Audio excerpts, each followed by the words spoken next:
چاہے آپ تجوید کے اینگل سے بہت سلو بھی پڑھتی ہیں، کوشش کیا ہونی چاہیے کہ میں کتنے قرآن پڑھوں گی کم سے کم ایک رمضان میں؟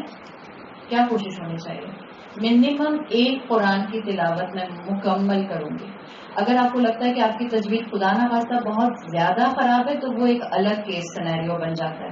لیکن اگر آپ کا فلو اچھا ہے اور آپ تجوید سیکھ چکی ہیں، آپ حرکات کی غلطی نہیں کرتی، آپ زبر کو زیر اور زیر کو پیش نہیں بناتی، تو کم سے کم ایک قرآن کی تلاوت قرآن مکمل کرنے کی کوشش ضرور کیجیے گا. اس لیے کہ یہ سنت رسول صلی اللہ علیہ وسلم ہے. جس سال آپ کا انتقال ہوا ہے اس کے علاوہ باقی سب سالوں میں جبرائیل علیہ السلام ہر رمضان میں آیا کرتے تھے اور آپ صلی اللہ علیہ وسلم کو جتنا قرآن آپ پر نازل ہو چکا ہوتا تھا اس کا دورہ کروایا کرتے تھے. اسی سے سنت نکلی ہے ہم مسلمانوں کے اندر دورۃ القرآن کی، قرآن کا دورہ کرنا. یقیناً اس میں ہم ترجمہ زیادہ پڑھ رہے ہوتے ہیں، عربی کم پڑھ رہے ہوتے ہیں، لیکن وہ سنت رسول صلی اللہ علیہ وسلم سے کنیکٹڈ ہے. اکثر ہمارے ذہنوں میں سوال ہوتے ہیں کہ کیا ہم نے وہ بدعت تو نہیں ایجاد کر لی؟ تو اپنے ذہن کو کلیئر کر لیجئے، وہ بدعت نہیں ہے. اس لیے کہ رمضان قرآن کا مہینہ ہے اور قرآن کا جتنا فہم حاصل کیا جائے گا اللہ کے رسول صلی اللہ علیہ وسلم کی تعلیمات کی روشنی میں، وہ سب کا سب پارٹ آف شریعہ ہوگا. اسی طرح سے قرآن کے اوپر تدبر کرنا، تفکر کرنا، قرآن کو سمجھنا، اس پر ریفلیکشنز کرنا، یہ سب بھی قرآن سے اٹیچ ہونے کا ہی ایک ذریعہ ہے.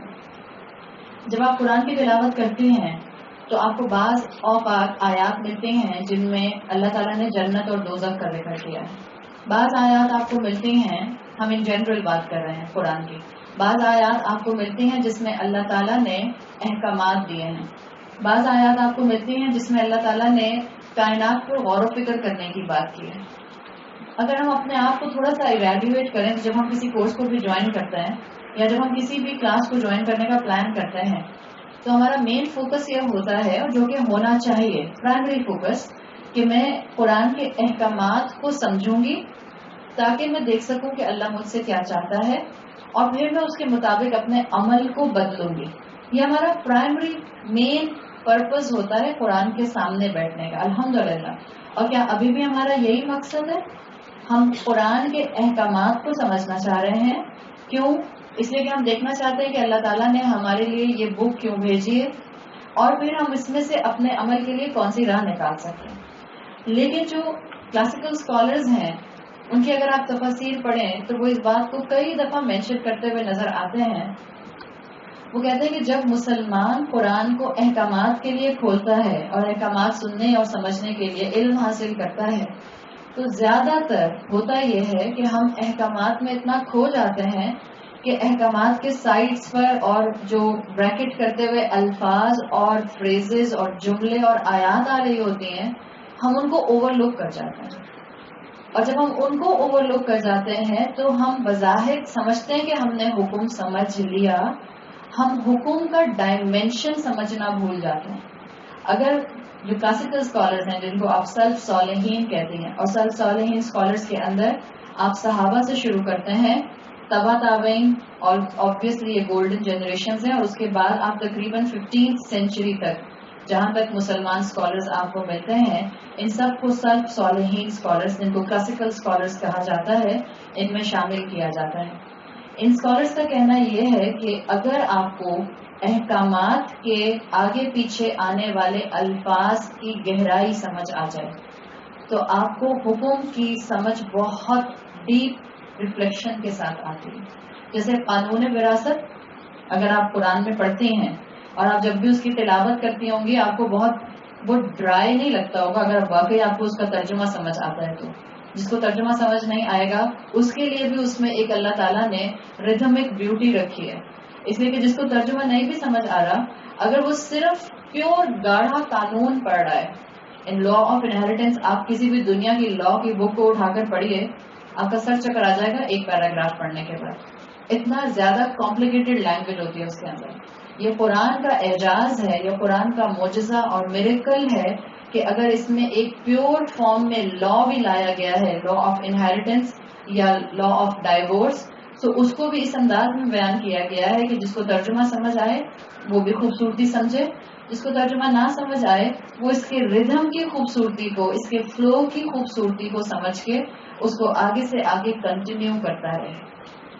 تو ہمارے جو اسکالرز ہیں ان کا کہنا یہ ہے کہ جب آپ گہرائی میں دین کو سمجھتے ہیں، احکامات بھی سمجھتے ہیں اور احکامات کس کانٹیکسٹ میں آئے ہیں اس کو بھی سمجھتے ہیں، تو آپ کے لیے قرآن کو زندگی کا حصہ بنانا آسان ہو جاتا ہے.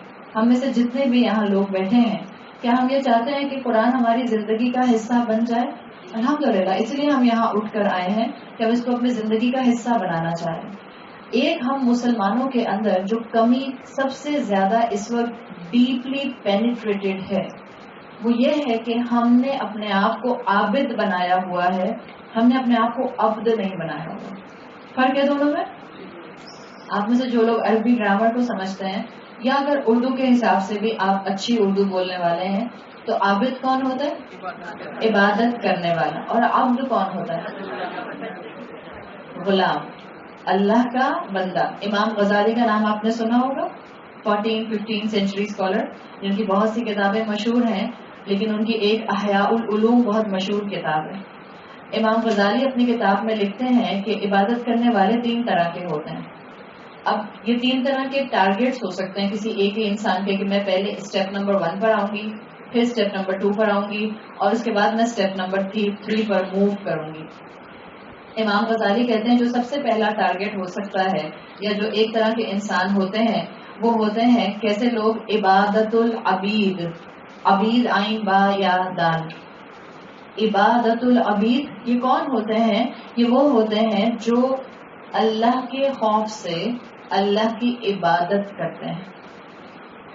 عبادت العبید. اور زیادہ تر الحمدللہ اگر آپ اپنی زندگی کو اپنی نظروں میں لے کر آئیں تو جب آپ بچی تھیں اور آپ نے پیوبرٹی کراس کی اور آپ کے والدین نے آپ کو نماز اور روزے کے بارے میں انفارمیشن دینی شروع کی تو کبھی کبھی 90% ہم ماں کے خوف سے نماز پڑھ لیا کرتے تھے. آپ کے بچے آپ کے خوف سے نماز پڑھ لیتے ہوں گے، امی سامنے آ گئی ہیں، مغرب کو بہت دیر ہو گئی، جائے نماز بچھائی اور کھڑے ہو گئے فوراً.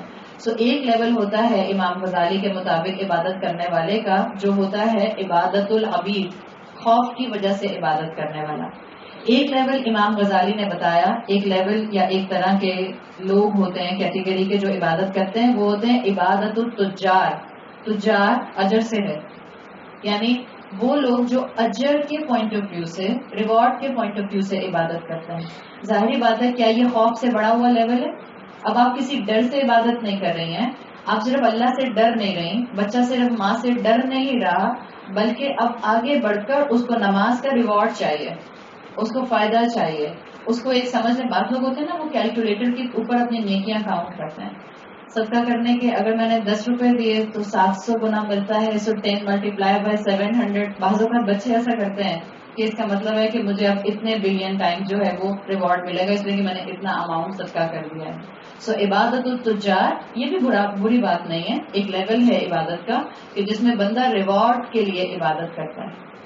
اور امام غزالی کہتے ہیں کہ ایک اور ہائیسٹ لیول ہوتا ہے انسان کا، مسلمان کا، اللہ کی عبادت کرنے کا، اور وہ ہوتا ہے عبادت الاحرار.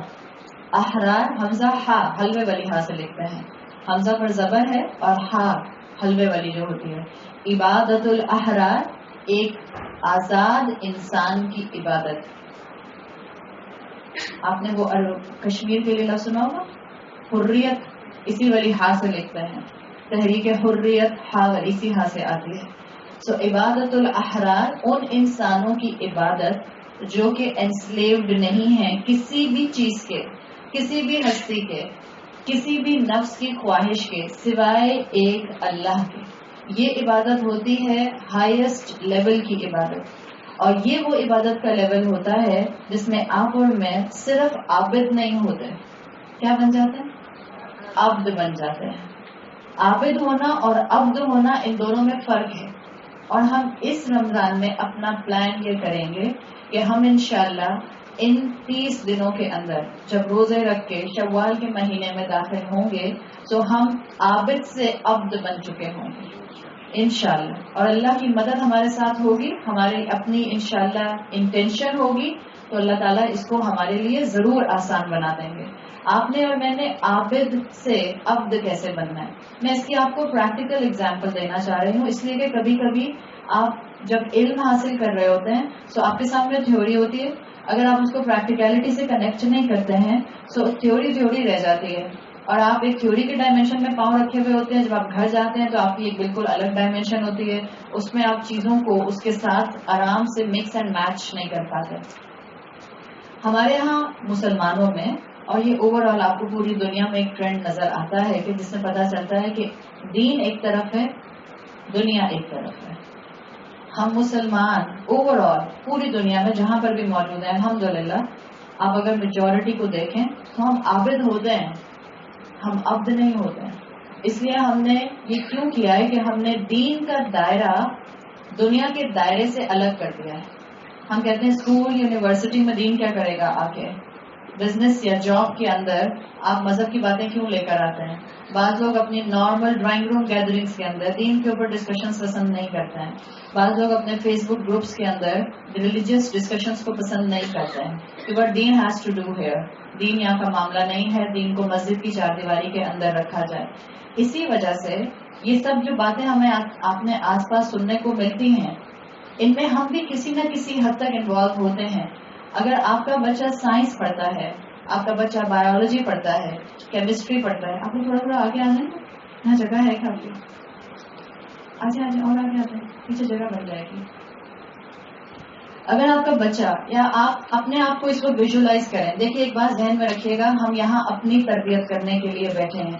سب سے پہلے اس کی تربیت ہوگی جو بول رہا ہے, اس کے بعد اس کی تربیت ہوگی جو سن رہا ہے, اور اس کے بعد آپ کے ذریعے انشاءاللہ یہ تربیت آپ کے گھروں میں فلٹر ڈاؤن کرے گی.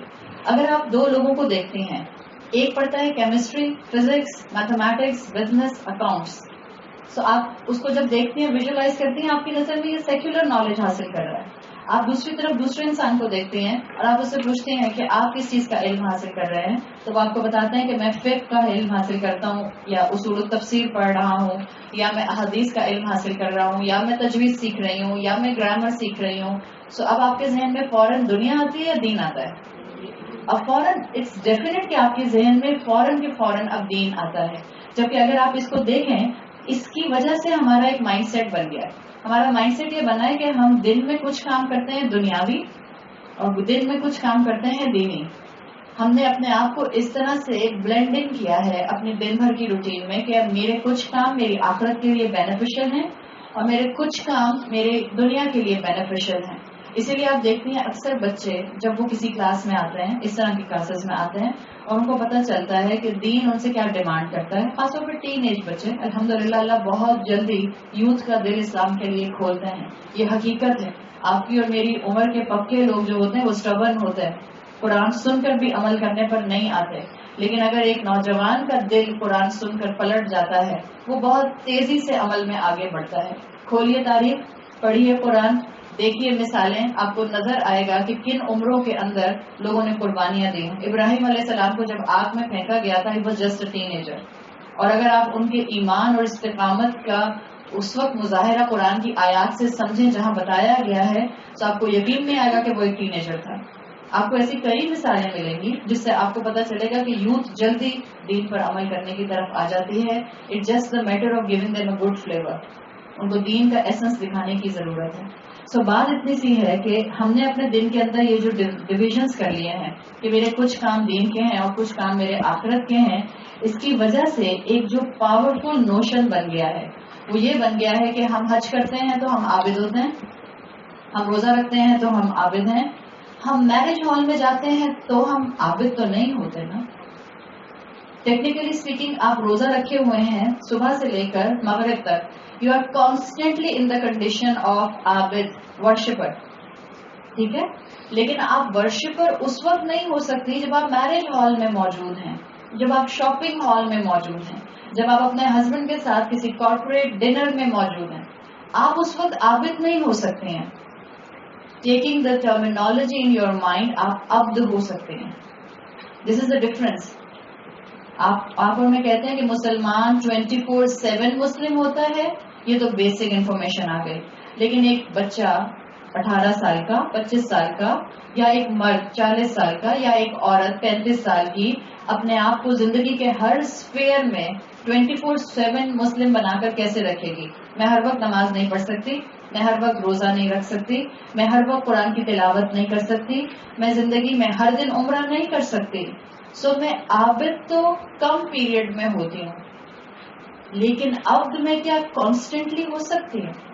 سو انشاءاللہ آپ نے اب یہ کوشش کرنی ہے کہ جو جذبہ ایمان آپ کا طواف کرتے ہوئے حرم کے صحن میں ہوتا ہے، جیسے آپ کو اس وقت اللہ قریب محسوس ہوتا ہے، اپنی زندگی کے ہر سفیر میں ڈیسیژن لیتے ہوئے اور عمل کرتے ہوئے اگر اتنا ایگزیکٹ نہیں تو اس کا کچھ پرسنٹ تو آپ کو اللہ یاد رہے، تب آپ عبد بننے کی کنڈیشن میں آ جاتے ہیں. اور جب آپ عبد بننے کی کنڈیشن میں آتے ہیں تو آپ ویکیشنز پر بھی عابد نہ بھی ہوں کیا رہتے ہیں؟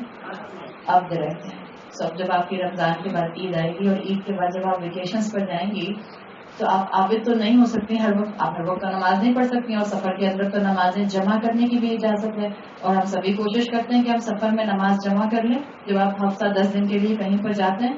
سو لیکن آپ کیا کانسٹنٹلی اللہ کا غلام ہوتی ہیں؟ آپ کانسٹنٹلی اللہ کا غلام ہوتے ہیں. ہم نے انشاءاللہ یہاں سے اس مہینے سے اس کانسیپٹ کے ساتھ پریکٹیکلی باہر نکلنا ہے. اس کانسیپٹ کو اپنے ساتھ لے کر نکلیں گے تو آپ انشاءاللہ اپنی اولاد کے اندر اس چیز کو انکلکیٹ کریں گے. ہمارے بچے، میں آپ کو ایک مثال دوں، آپ کو ہنسی بھی آئے گی اور آپ کو سمجھ بھی آئے گی کہ ہاں ہم واقعی جو ہیں اندر سے اللہ سے محبت کرنے والے ہیں. ایک بچی مجھ سے یہ کہتی ہے، سمجھتے ہیں 19 سال کی 18 سال کی بچی، آپ کو پتا ہے یونیورسٹیز کے اندر، اسکولس کے اندر بچوں کے جو گروپس بنتے ہیں واٹس ایپ گروپس، تو اس میں سبھی ہوتے ہیں، لڑکے بھی ہیں لڑکیاں بھی، اس لیے کو ایجوکیشن میں پڑھ رہے ہیں، اور ماں باپ آپ کی اور میری جیسی مائیں یہی ان کو کہتی ہیں کہ بھائی بیٹا اگر تم بیٹی ہو تو ایسے گروپ میں لڑکوں سے بات کر لیا کرو جس میں اور لڑکیاں بھی ایڈ ہیں یا اور لوگ بھی ایڈ ہیں، انڈیویجول چیٹ مت کیا کرو. تو وہ بچی مجھے بتا رہی تھی، وہ کہتی ہے کہ رمضان آ گیا ہے تو ہم لڑکیوں نے ایک الگ گروپ بنا لیا ہے. کیوں بنایا؟ اس لیے کہ ہم رمضان میں اب اس گروپ میں اور لڑکے بولیں گے بھی کچھ، ہم جواب بھی نہیں دیں گے. اب یہ ایک اور الگ ایکسٹریم ہوگی، بیچارے پیپر سر پہ کھڑے ہوئے کسی کو کچھ پوچھنا بھی ہے اور کہہ رہی کہ گروپ میں کوئی لڑکا بولے گا بھی تو ہم کوئی جواب نہیں دیں گے. بٹ دس از معصومیت، رائٹ؟ اور یہ بتا رہا ہے کہ اندر دل میں اللہ کی محبت موجود ہے، اللہ دل میں اندر خوف اور محبت کے بیلنس کے ساتھ موجود ہے. لیکن کیونکہ ہمارا کانسیپٹ بنا ہوا ہے نا، اور یہ دنیا بنا رہی ہے کانسیپٹ آہستہ آہستہ، وہ کیا ہے کہ آپ پاکٹس میں اسلام اپنے اندر رکھیں.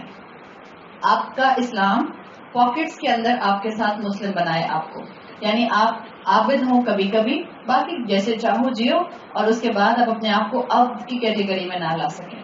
اسکالرس کے مطابق یہ جو مائنڈ سیٹ ہے انسان کا کہ انسان عبد بننا بھول جاتا ہے، یہ مائنڈ سیٹ انسانیت میں آدم علیہ السلام سے نہیں تھا، اس کے بعد کی نسلوں میں بھی نہیں تھا، 1700 سینچری تک نہیں تھا. یہ مائنڈ سیٹ بہت سلولی پینیٹریٹ ہوا ہے انسانیت میں. اور آپ جب تاریخ کو پڑھتے ہیں تو بہت سی چیزیں، آپ میں جتنے لوگوں نے ورلڈ ہسٹری پڑھی ہے، یورپین رینیسانس کہنے کو ایک برٹش ہسٹری کا بڑا ایک ایونٹ تھا، لیکن اس نے پوری دنیا کو ہٹ کیا ہے ڈوگما پوائنٹ آف ویو سے، عقائد کے پوائنٹ آف ویو سے، لوگوں کے رہن سہن کے پوائنٹ آف ویو سے، لوگوں کے کانسیپٹ آف مورالٹی اور کانسیپٹ آف ریلیجن کے پوائنٹ آف ویو سے.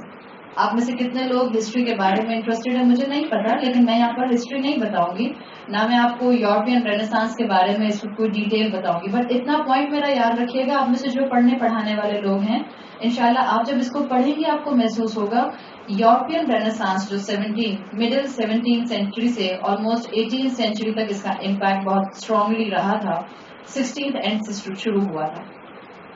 اس کا امپیکٹ کہا جاتا ہے کہ پوری دنیا پر آیا تھا.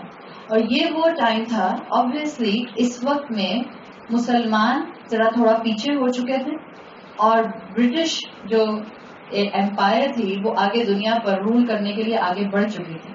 سو برٹش کے پاس جو ریلیجن تھا وہ کرسچینٹی تھا.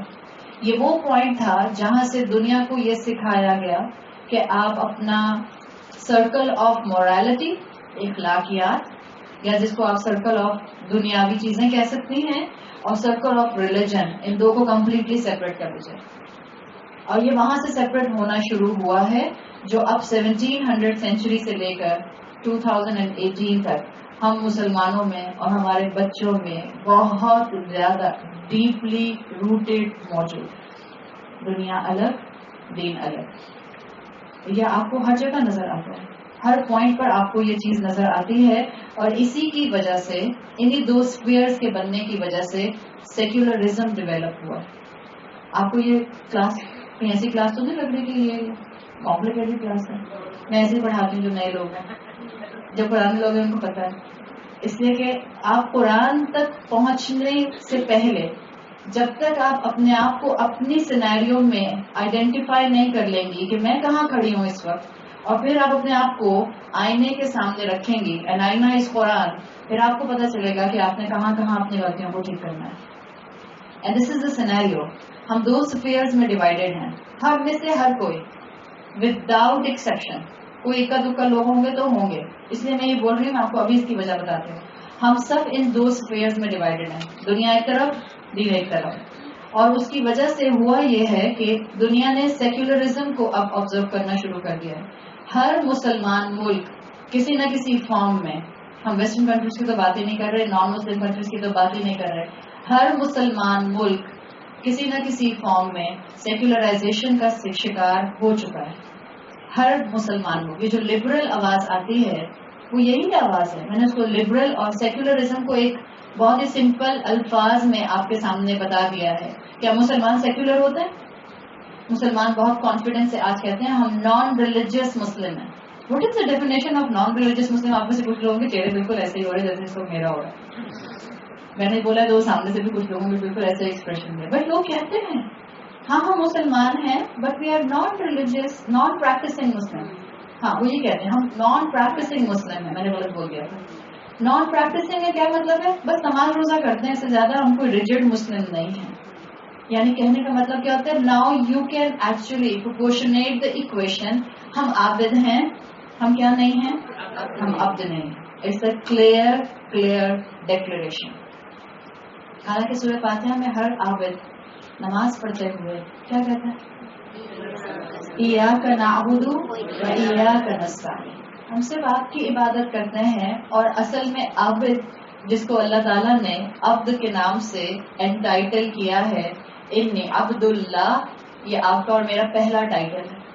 میں بیٹی، ماں، بہن، بیوی بعد میں ہوں. میں پہلے ہوں اللہ کی بندی، میں پہلے ہوں اللہ کی ایمبیسڈر اس زمین کے اوپر. یہ چیزیں آپ کی اور میرے معاشرے میں آس پاس موجود ہیں، اور اتنی موجود ہیں کہ ہم مسلمانوں میں بعض اوقات ہمت نہیں آتی ہے نہ خود عمل کرنے کی کہ ہم ہر سفیر میں عبد بن کر دکھائیں، اور نہ ہمیں ہمت آتی ہے سامنے والے کو سمجھانے کی.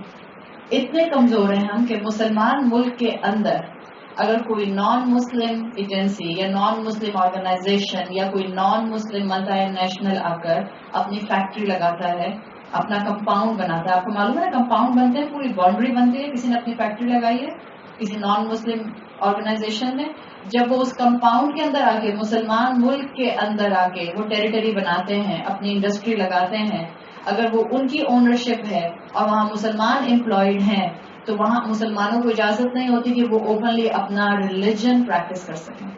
وہاں اجازت نہیں ہوتی کہ آپ اسلام پر یا ریلیجس ڈسکشنز کے اوپر اپنے آپ کو کیفیٹیریا میں بھی اس کے ساتھ بٹھا سکیں. These are the limitations. کیوں؟ وہ کہتے ہیں keep your religion out of this boundary. اور یہی چیز ہم اکثر اپنے آس پاس کی چیزوں میں آبزرو کر رہے ہیں. بھائی دین کو ڈسکس نہیں کریں، بھائی دین پر بات نہ کریں. جو چیز اس وقت معاشرے میں ایمبیگوس ہو گئی ہے، کنفیوزڈ ہو گئی ہے، جب تک آپ اس کے بارے میں سنیں گی نہیں، سوچیں گی نہیں، بات نہیں کریں گی، کلیئرٹی آف تھاٹ آپ کو کیسے ملے گا؟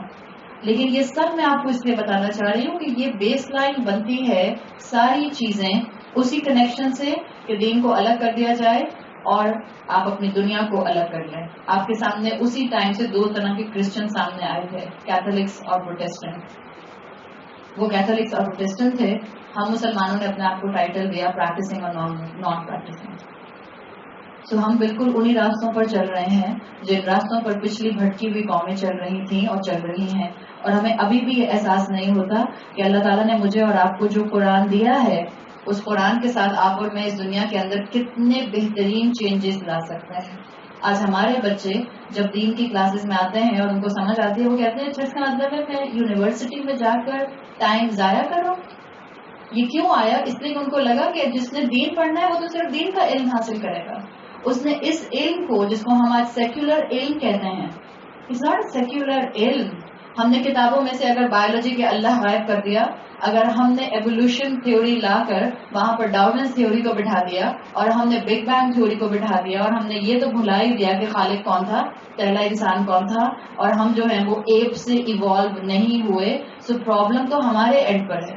Biology, chemistry, mathematics, English literature, English language, accounts, business, یہ سب کیا تھے؟ یہ تو علوم تھے. اور اللہ تعالیٰ نے سورہ بقرہ میں کیا کہا ہے؟ وَعَلَّمَ آدَمَ الْأَسْمَاءَ كُلَّهَا. کس نے سکھائے تھے آدم علیہ السلام کو یہ سارے نام؟ یہ نام کیا تھے؟ آپ سورہ بقرہ کی تفسیر جا کے پڑھ لیجئے یا کسی کی سن لیجئے. یہ سب یہی سبجیکٹ تھے جو جنریشن آفٹر جنریشن انسانوں کی جینز میں یہ علم ٹرانسفر ہوا ہے آدم علیہ السلام سے، اور پھر یہ ڈسائپر ہوتا جا رہا ہے وقت کے ساتھ ساتھ، اور جس کو ہم سیکولر نالج کہتے ہیں. It's actually not a secular knowledge. It's a knowledge. Knowledge ہوتی ہے. It's not being the division of religious and secular.